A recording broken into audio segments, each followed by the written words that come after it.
ಬನ್ನಿ.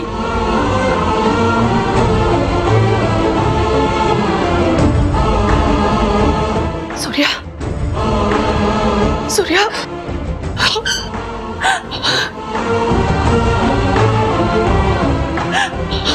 ಸೂರ್ಯ, ಸೂರ್ಯ, ನಿಮ್ಮಮ್ಮ ಬಂದಿದ್ದೀನಿ, ಹೇಳು. ಏನಾಯ್ತು ನಿನ್ಗೆ ಸೂರ್ಯ?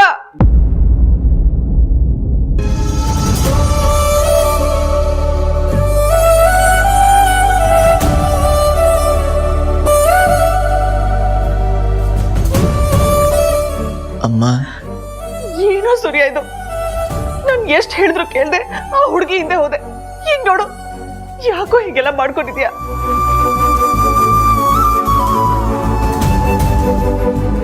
ಅಮ್ಮ, ಗೀತಾ ಹೋಗ್ಬಿಟ್ಲಮ್ಮ.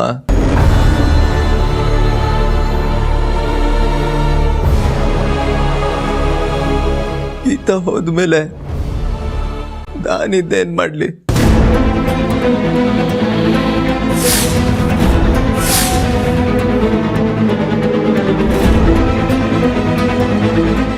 ನಾನು ಸತ್ತೋಗ್ಬೇಕನ್ಸ್ತಿದ್ಯಮ್ಮ. ಪ್ಲೀಸ್ ಕಣೋ, ಹೀಗೆಲ್ಲ ಮಾತಾಡಿ ನನ್ನ ಹೆದರ್ಸ್ಬೇಡ. ಡಾಕ್ಟರ್, ನನ್ನ ಮಗನ ಆರೋಗ್ಯ ಹೇಗಿದೆ? ಅವನನ್ನು ಯಾವಾಗ ಡಿಸ್ಚಾರ್ಜ್ ಮಾಡ್ತೀರಾ? ಈಗಲೇ ಕರ್ಕೊಂಡು ಹೋಗ್ಬೋದು, ಬೇಕಾದ್ರೆ ಮನೇಲೆ ಕೇರ್ ತಗೊಂತೀವಿ ಅನ್ನೋದಾದ್ರೆ.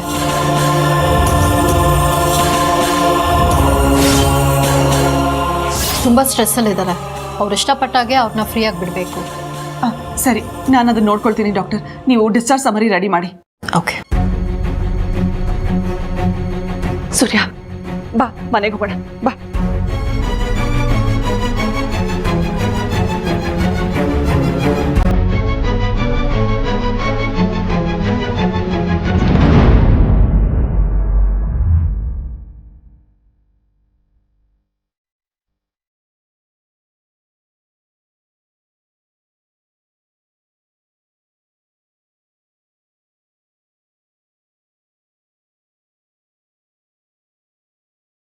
ಬಾ.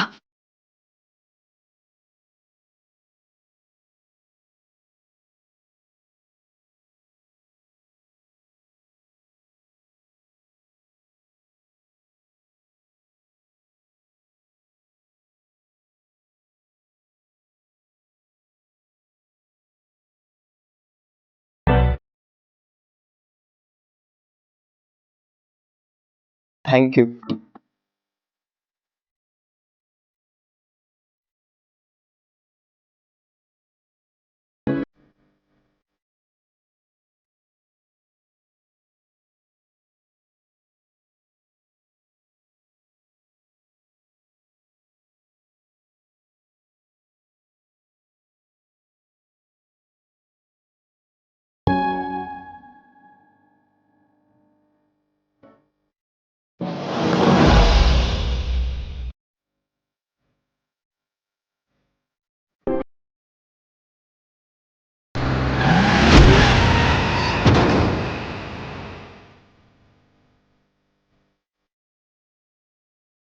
ಹೇಳಿದ್ನಲ್ಲ ಎಲ್ಲಾನು. ಸೂರ್ಯ ನಿನ್ನ ತುಂಬಾ ನಂಬಿದ್ದಾರೆ. ನೀನ್ ಅವ್ರ ಅಮ್ಮನ ಹತ್ರ ಮಾತಾಡ್ತೀಯಾ, ನನ್ನ ಸೂರ್ಯನ್ ಮದ್ವೆ ಮಾಡಿಸ್ತೀಯಾ ಅಂತ.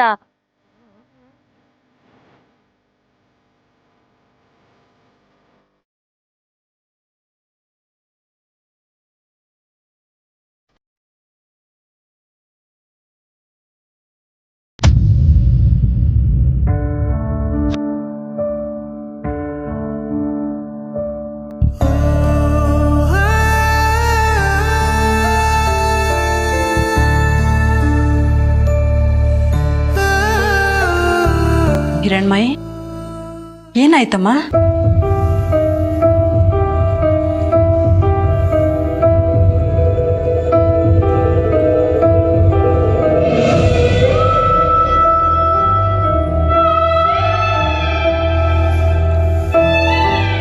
ಕಣ್ಣೆಲ್ಲ ಯಾಕೊಂಥರ ಇದೆ, ಹತ್ತಿರೋ ತರ.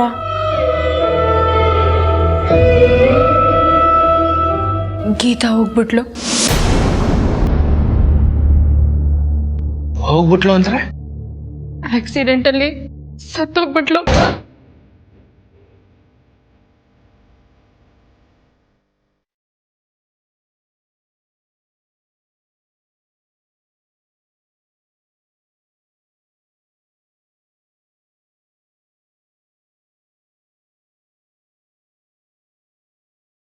ಸೂರ್ಯನ್ ಗೊತ್ತಾ ಈ ವಿಷಯ? ಗೀತಂಗೆ ಆಕ್ಸಿಡೆಂಟ್ ಆದ ಸಮಯದಲ್ಲಿ ನಾನು ಅವರು ಒಟ್ಟಿಗೆ ಇದ್ವಿ. ಗೀತನ್ ಸ್ಥಿತಿ ನೋಡಿ ಸ್ಥಿಮಿತ ಕಳ್ಕೊಂಡ್ಬಿಟ್ರು ಸೂರ್ಯ. ಹಾಸ್ಪಿಟ್ಲಿಗೆ ನಾನೇ ಕರ್ಕೊಂಡೋಗಿದ್ದೆ ಇಬ್ರು. ಗೀತನ್ ಸಾವು ನನ್ನ ಮನ್ಸಲ್ಲಿ ಕಳ್ಗಟ್ಬಿಟ್ಟಿದೆ. ಸೂರ್ಯ ಅವ್ರ ಪರಿಸ್ಥಿತಿ ಹೇಗಿರ್ಬೋದು ಅಂತ ನೀವೇ ಯೋಚನೆ ಮಾಡಿ ಅಪ್ಪ. ಪಾಪ ಸೂರ್ಯ ಅವರು ನನ್ ಗೀತ ನನ್ ಬಿಟ್ಟು ಹೋಗ್ಬಿಟ್ಲು. ನಾನಿದ್ದೇನ್ ಮಾಡ್ಲಿ ಅಂತ ಎಲೆ ಮಗು ತರ ಕಣ್ಣೀರಾಗ್ತಿದ್ರು ಅವ್ರ ಅಮ್ಮನ ಮುಂದೆ. ನಿನ್ನ ನೋವು ನ್ಯಾಯವಾದದ್ದು, ಅದನ್ನ ನಂಬಬಹುದು. ಆದ್ರೆ ಆ ಸೂರ್ಯನ ಕಣ್ಣೀರ್ನ ನಂಬಬೇಡ.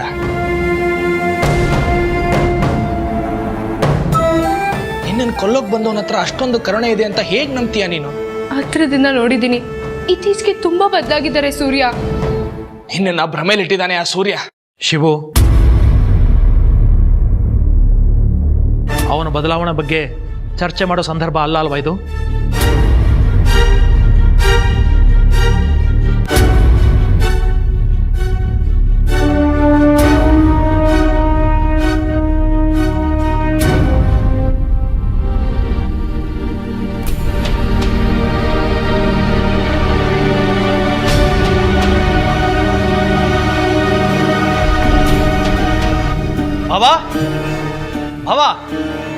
ಭಾವ ತಗೊಳ್ಳಿ, ಇದರಲ್ಲಿ 2 ಲಕ್ಷ ಇದೆ.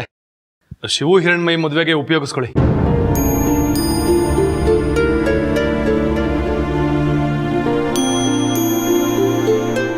ಇಷ್ಟೊಂದು ಹಣ ಹೇಗೆ ಬಂತು? ಬಡ್ಡಿಗೇನಾದ್ರೂ ಇಸ್ಕೊಂಬಂದ್ರಾ? ಹೇ, ನನ್ನ ಮಗನಾಡೆಗೂ ನಿಯತ್ತಾಗಿ ದುಡ್ದಿರೋ ದುಡ್ಡು ಕಣ ಇದು. ನಿನ್ ಗಂಡ ಕುಡ್ಕ ಇರ್ಬೋದು, ಆದ್ರೆ ಇರೋ ಮಗನ ಮದುವೆ ಬಗ್ಗೆ ಯೋಚನೆ ಮಾಡಿದರಷ್ಟು ಅಯೋಗ್ಯ ಅಲ್ಲ. ಮಗನ ಮದುವೆಗೆ ಅಂತ ಸ್ವಲ್ಪ ಹಣನ ಬ್ಯಾಂಕಲ್ಲಿ ಕೂಡಿಡ್ತಾ ಇದ್ದೆ. ಹನಿ ಹನಿ ಕುಡಿದ್ರೆ ಹಳ್ಳ ಅನ್ನೋ ತರ. ಚಿಕ್ಕ ಚಿಕ್ಕ ಉಳಿತಾಯ ಇಷ್ಟು ದೊಡ್ಡ ಮೊತ್ತ ಮಾಡಿದೆ.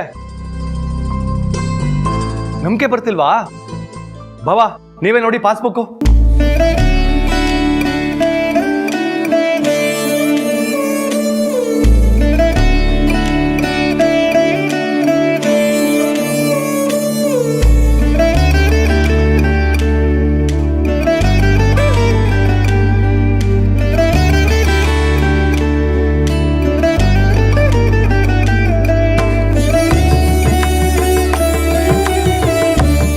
ಇಷ್ಟು ದಿನ ರಂಗದೊರೆ ಅಂದರೆ ಹೃದಯವಂತ, ಭಾವುಕ, ಜೊತೆಗೆ ಸ್ವಲ್ಪ ಕುಡುಕ ಅಂತ ಮಾತ್ರ ಅರ್ಥ ಆಗಿತ್ತು. ಆದರೆ ಇವತ್ತು ರಂಗದೊರೆ ಅಂದರೆ ಒಬ್ಬ ಜವಾಬ್ದಾರಿ ಇರೋ ಮನುಷ್ಯನು ಅಂತ ಅರ್ಥ ಆಗ್ತಿದೆ. ನನ್ಗುನು ನನಗೂ ಅಂತ ಇವಾಗ ಬಾಯ್ಬಿಡು ನೀನು. ಇಷ್ಟು ವರ್ಷಕ್ಕೆ ಇವತ್ತೇ ಉಪಯೋಗಕ್ಕೆ ಬರೋ ಅಂತ ಕೆಲಸ ಮಾಡಿದ್ ನೀವು. ಶಿವು ಅಂತ ಒಬ್ಬ ಮಗನ ಹುಡ್ಸಿದೀನಿ ಲೋಕ ಕಲ್ಯಾಣಕ್ಕಂತ. ನೀನ್ ಸ್ವಲ್ಪ ಸಹಕರಿಸಿದ್ರೆ ಒಂದು ಹೆಣ್ಮಗನೂ ಆಗ್ತಿತ್ತು. ಏಯ್ ರಂಗದವ್ರೆ, ಏನೋ ನಿನ್ ಮಾತು? ಸುಮ್ಮನೆ ಜೋಕ್ ಮಾಡ್ದೆ. ಬಾವಾ, ನೀವು ತಗೊಳ್ಳಿ ಖರ್ಚಿಗೆ ದುಡ್ಡು.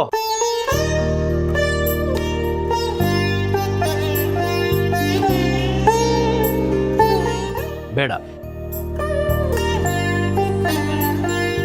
ನೀನೇ ಇಟ್ಕೋ. ಯಾಕೆ ಮಾವ? ಮದುವೆಗೆ ಬೇಕಾಗಿರೋ ಹಣನ ನಾನು ವ್ಯವಸ್ಥೆ ಮಾಡಾಯ್ತು, ಮಗಳ ತಂದೆಯಾಗಿ. ಕಾತ್ಯಾನಿ ಗಂಡನ ಮನೆಯವರು ಎಲ್ಲ ಖರ್ಚು ನೋಡ್ಕೋತೀವಿ ಅಂದಾಗ ಒಪ್ಕೊಂಡ್ರೆ ಈಗ ನನಗೆ ಯಾಕೆ ಅವಕಾಶ ಕೊಡ್ತಾ ಇಲ್ಲ? ರಂಗು ಸ್ನೇಹಿತ, ಆದ್ರೆ ನೀನು ಸ್ವಂತದವನು. ನಿನ್ನ ಹಣ ಬೇರೆ ಅಲ್ಲ, ನನ್ನ ಹಣ ಬೇರೆ ಅಲ್ಲ. ಬೇಕಾದರೆ ನೀನು ಈ ಹಣದಲ್ಲಿ ನನ್ನ ಮಗಳಿಗೆ, ಅಂದರೆ ನಿನ್ನ ಸೊಸೆಗೆ, ಅವಳಿಗೆ ಬೇಕಾಗಿರೋ ಚಿನ್ನ ಬೆಳ್ಳಿ ಇಲ್ಲ ಹೊಸ ಜೋಡಿಗಳಿಗೆ ಬೇಕಾಗಿರೋ ವಸ್ತುಗಳನ್ನ ಕೊಡಿಸು. ಮಂಟಪ, ಜವಳಿ, ಅಡಿಗೆ ಈ ಖರ್ಚನ್ನು ನಾನು ನೋಡ್ಕೊಳ್ತೀನಿ. ಆಗ್ಬೋದಾ? ಹಣ ಆದ್ರೂ ಅಷ್ಟೊಂದು ಅವ್ರ ಕೈಲಿ. ಇಷ್ಟ ಹಣನ ಕಷ್ಟಪಟ್ಟು ಕೂಡಿಟ್ಟಿರೋನ್ಗೆ ಅದ್ರ ಬೆಲೆ ಚೆನ್ನಾಗಿ ಗೊತ್ತಿದೆ. ಜೋಪಾನವಾಗಿ ಖರ್ಚು ಮಾಡ್ತಾರೆ. ಪಾಪ ಲಕ್ಷ್ಮಿ, ನಾನು ಕಟ್ಕೊಂಡಾಗ್ನಿಂದ ಇಷ್ಟೊಂದು ಹಣನ ಒಟ್ಟಿಗೆ ನೋಡೇ ಇಲ್ಲ. ಇಟ್ಕೊಂಡು ಮಜಾ ಮಾಡಲಿ ಬಿಡಿ. ತಗೊಳ್ಳೆ, ಈ ಅದೃಷ್ಟ ಪದೇ ಪದೇ ಸಿಗಲ್ಲ. ಇಟ್ಕೊಂಡು ಹಗಲು ರಾತ್ರಿ ಎಣಿಸ್ತಾ ಇರು. ತಗೋ.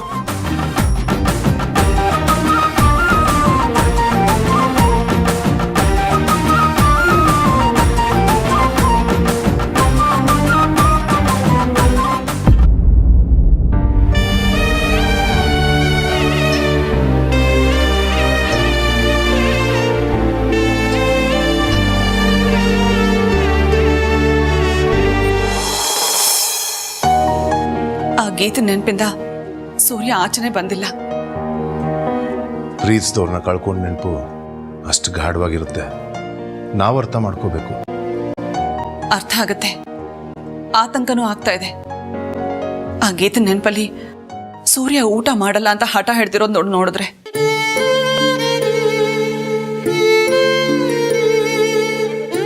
ಹೇಗಾದ್ರೂ ಅವನ್ಗೆ ಊಟ ಮಾಡಕ್ ಹೇಳ್ತೀರಾ ಪ್ಲೀಸ್? ಅವ್ನು ನನಗೂ ಮಗನೇ ಗಾಯತ್ರಿ, ರಿಕ್ವೆಸ್ಟ್ ಯಾಕೆ ಮಾಡ್ಕೋತೀಯ? ನಡಿ.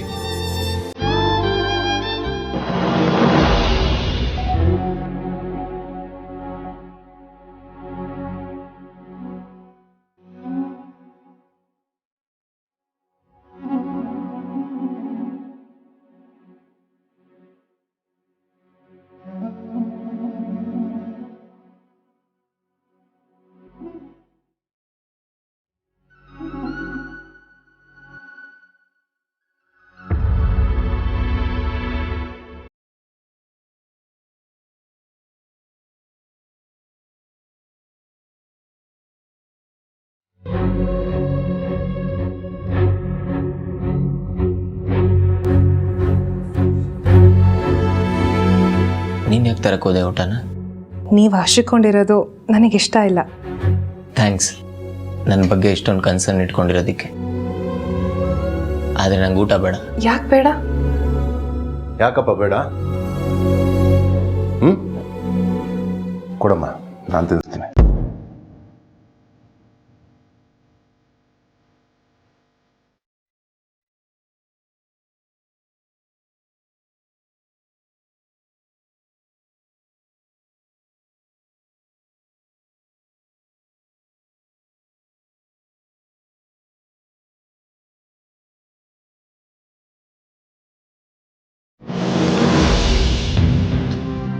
ನೀನು ಉಪವಾಸ ಮಾಡೋದ್ರಿಂದ ಗೀತಾ ಅಂತೂ ಬದುಕು ಬರಲ್ಲ. ಅವಳ ನೆನಪಲ್ಲ ನೀನು ಕೊರಗ್ತಾ ನಮ್ಮನ್ನು ಯಾಕೋ ಕೊರಗೋ ಹಾಗೆ ಮಾಡ್ತೀಯ?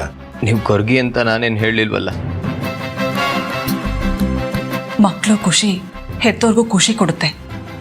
ಮಕ್ಕಳು ಕೊರಗಿದ್ರೆ ನಮ್ಮನ್ನು ಕೊರಗೋ ಹಾಗೆ ಮಾಡುತ್ತೆ ಕಣೋ. ನೀನು ಊಟ ಬಿಟ್ಟಾಗ್ಲಿಂದ ನಿಮ್ಮ ಅಮ್ಮನೂ ಊಟ ಮಾಡಿಲ್ಲ ಗೊತ್ತಾ?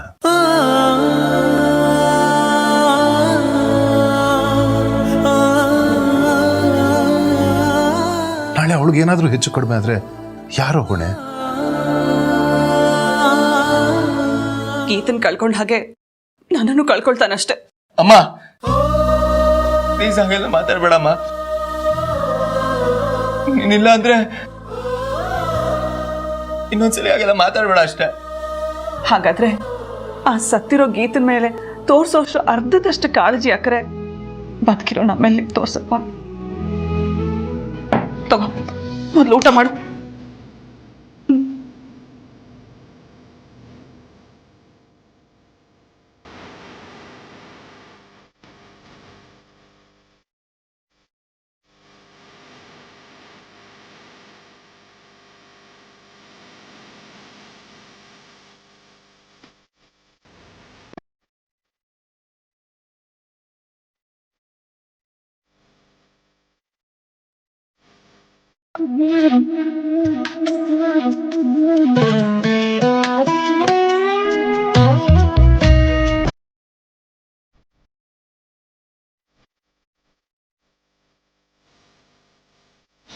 ಅಕ್ಕ, ಪುರೋಹಿತ ಹತ್ರ ಲಕ್ಷ್ಮಿ ಬರ್ಸ್ಕೊಂಡ್ಬಂದ್ರೆ 2ನೇ ಮುಹೂರ್ತನ ಫಿಕ್ಸ್ ಮಾಡೋಣ ಅಕ್ಕ. ಮುಖ್ಯವಾಗಿ ಹಣದ ವ್ಯವಸ್ಥೆ ಎಲ್ಲ ಆಗಿದೆ, ಮಾಡ್ಬೋದು. ಆದ್ರೆ ಒಂದ್ಸರಿ ನಿಮ್ ಭಾವನ ಕೇಳಿ ನೋಡು. ಇದು ನನ್ನ ರಂಗದವರ ನಿರ್ಧಾರ. ಮಗಳ ಮದುವೆಗೆ ಕಲ್ಯಾಣ ಮಂಟಪನ ನಾನು ಬುಕ್ ಮಾಡಿದ್ದೀನಿ. ಜವಳಿ ಖರೀದಿಗೆ ಹಣ ಕೊಟ್ಟಾಯ್ತು ಶಿವ ಹತ್ರ. ಅಡಿಗೆಯವರಿಗೆ ಚಪ್ಪರದವ್ರಿಗೆ ನಾನು ಹೇಳಿದ್ದೀನಿ. ಹೆಣ್ಣಿನ ತಂದೆ ಆಗಿ ನಾನು ಏನು ಮಾಡಬೇಕು ಅದು ಮಾಡಿದ್ದೀನಿ.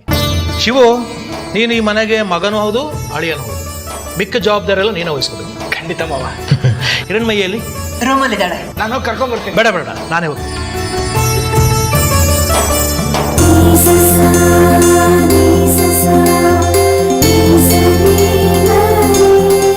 ಹೇ ಕಳ್ಳಿ, ಎಲ್ಲ ಮಾತನ್ನು ಇಲ್ಲೇ ನಿಂತ್ಕೊಂಡು ಕೇಳಿಸ್ಕೊಂಡ್ಯಾ?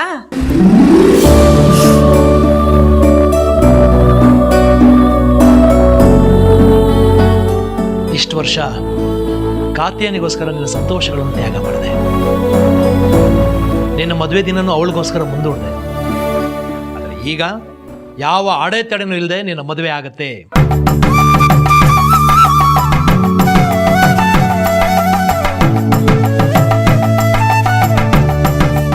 ನೀನಿಷ್ಟಪಟ್ಟ ನಿನ್ನನ್ನು ಇಷ್ಟಪಟ್ಟಿರೋ ಶಿವ ಜೊತೆಗೆ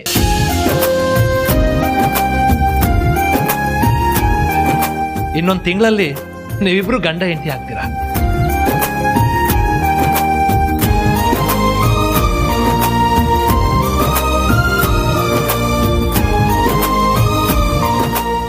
ಸಂತೋಷನ ಕಂದ?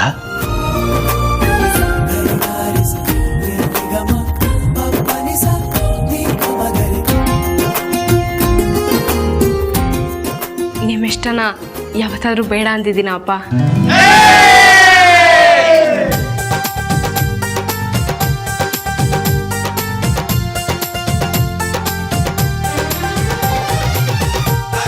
ಇಷ್ಟು ದಿನ ಈ ಮನೆ ಮಗಳಾಗಿದ್ದೆ, ಈಗ ಇದೇ ಮನೆಗೆ ಸೊಸೆ ಆಗ್ತಿದ್ಯಾ. ಎರಡೆರಡು ಜವಾಬ್ದಾರಿಗಳು. ಜೊತೆಗೆ 1 ವರ್ಷಕ್ಕೊಂದು ವಿಕೆಟ್ ಬೀಳ್ಬೇಕಮ್ಮ. ಹೆಣ್ಣೋ ಗಂಡೋ ಯಾವ್ದಾದ್ರೂ ಅಡ್ಡಿ ಇಲ್ಲ.